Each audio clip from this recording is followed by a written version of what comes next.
Thanks, Richard, and thanks to the organisers for having me here. This is not an optical illusion, by the way, I am this tall. So my role involves making the case for why investing in walking and cycling makes good sense. And so today I'm going to talk about the economic benefits of active travel. I'm going to start at the macro level and talk about the benefits nationally to tourism and to health. I'll then go on to the micro level and start to talk about property prices, retail vitality, and value for money. Before I start, I'd just like to say a little bit about Sustrans. Our vision is a world in which people choose to travel in ways that benefit their health and the environment. We do that by working with families, communities, policymakers and partner organisations to create places and spaces for people to move through and live in. I'd like to kick things off with this fantastic image and a story about the man behind it and one of our best known pieces of work, the National Cycle Network. So this is Dougie Robertson. He runs the Camas-Nagal to Fort William ferry. He won the tender about 3 years ago, and 5 years prior to that, we entered into a partnership with Transport Scotland to build an iconic route, almost entirely traffic-free, that goes all the way from Oban to Fort William. I highly recommend doing it. We finished it this year, very scenic. We've given it the sexy title of NCN 78. But seriously, if you do go and do it, you'll meet Dougie because his ferry forms part of the route. Dougie saw an opportunity to increase the number of crossings and start to monitor how people were arriving at his ferry. What he's seen is year-on-year growth from people walking and cycling. And he told us that in the last 2 years, the number of people arriving by bike has increased by 70%. Last time we met Dougie, he was looking to buy another boat. I tell you this because this is a trend that we're seeing all across the National Cycle Network. That statistic speaks for itself. And I think that people think of it as long-distance routes in rural locations, but it's much more than that. It connects urban and rural settlements along its 2,500 miles. And I actually would argue that the name is slightly misleading. In 2014, 58 million of the 121 million journeys made on the NCN were made by foot. And 15% of all the journeys, by foot and by bike, were for commuting purposes. So what of the value? Well, the value to tourism, the spend as a direct result of people travelling on the NCN in 2014, conservatively, was estimated at 375 million to the Scottish economy. And when we think about health, the health benefits, and use the WHO's HEAT tool, which Paul will tell you more about in a minute or two, we estimated the benefits at 321 million in the year 2014. It's pretty substantial. So what are the costs of physical inactivity? Because we all know, cycling and walking is an opportunity to be physically active. In 2013, NHS Health Scotland estimated the costs to direct primary and secondary care to be 94.1 million. That's pretty significant. All right, I'm going to ask you all to bear with me. This is a bit of a risk. Can I get you all to become urban designers with me and close your eyes? Could everyone please close your eyes? Fantastic.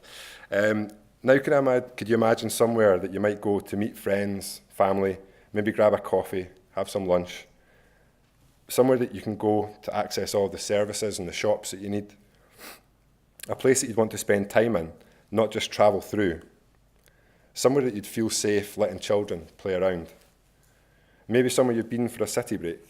Picture that place and open your eyes. Does it look anything like that? Maybe a little greener, maybe a bit sunnier, I don't know. That's Stroge in Copenhagen, the busiest, most desirable shopping street with the highest retail rents. My colleagues met with urban designers from the Jan Gehl headquarters, and a quick note on Jan Gehl. He's an urban designer, a lot of you will know him, but he's an urban designer credited with much of the public realm improvements in Copenhagen. They told us that when this street was closed as a street trial in 1962, there was public outrage. There were people protesting, and it was a big deal. That's what it used to look like. Where would you rather shop? Admittedly, I'm going to admit that's a cool street. But I can't imagine that the air quality is particularly good. And it looks as though the only thing you can buy is tobacco. I'm telling you all this because numerous studies have demonstrated that public realm improvements boost footfall, which is a key indicator of retail vitality, by 30%, and boost sales in the stores by up to 30, other way around. Footfall by 40% and sales by 30%. I got these last figures from an excellent report by our friends at Living Streets called The Pedestrian Pound. I highly recommend reading it if you're interested in this topic. It makes an excellent case for why investing in cycling and walking is good for business. Our own research in Bristol, Swansea and Newcastle has demonstrated that over the course of a month, people that walk, cycle and use public transport actually spend more than those arriving by car. That's contrary to the perception by business owners who believe that car owners spend more, and that's because they spend more in one journey, but less over the month. And this correlates with findings from Transport for London, Cycling Embassy of Denmark and many more. That's why Sustrans are involved in placemaking projects all around Scotland, like one that's about to happen outside Dunblane Station here. The first thing I think of when I look at this is parking issues, and that's really what spurred on the project. It's funded by our Community Links Grants programme, and our street designers have been involved in this. A note on car parking. Car parking is expensive. To maintain the space, this is not construction, to maintain it, the estimates are between 1,000 and 10,000 depending on the location. And these spaces are more valuable when given up to cyclists. One study in Melbourne found that if you gave a car space up to a car, it was worth $27 per hour to the businesses in that area. But give the same space up to cycles, and it's worth $97 per hour. This is a concept design that we've came up with through extensive engagement with the community, which is something that we always try and do with our projects, and the businesses in the area. One space is a space to live in, the other just to move through. And where are you more likely to go for a coffee or browse the shops? Okay.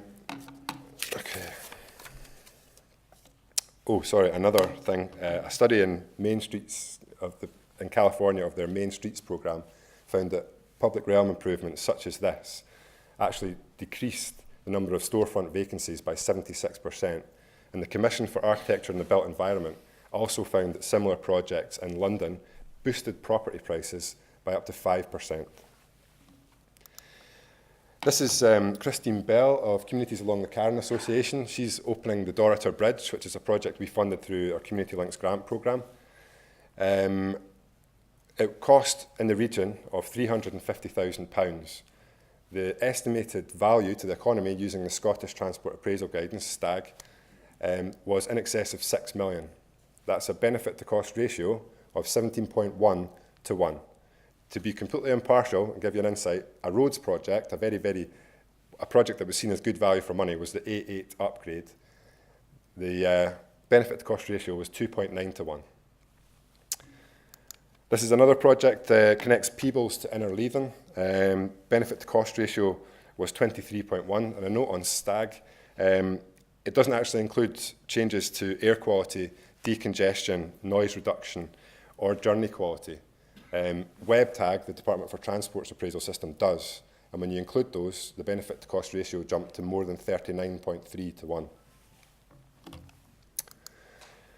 So, in summary, I've tried not to bombard you with stats because I believe that the case has already been made for investing in cycling and walking. It's good for business, it's good for property prices, it's good for tourism, for health spending, and it's incredible value for money. But more than anything else, it's the right thing to do for air quality, for health, and to reduce inequalities. Thank you.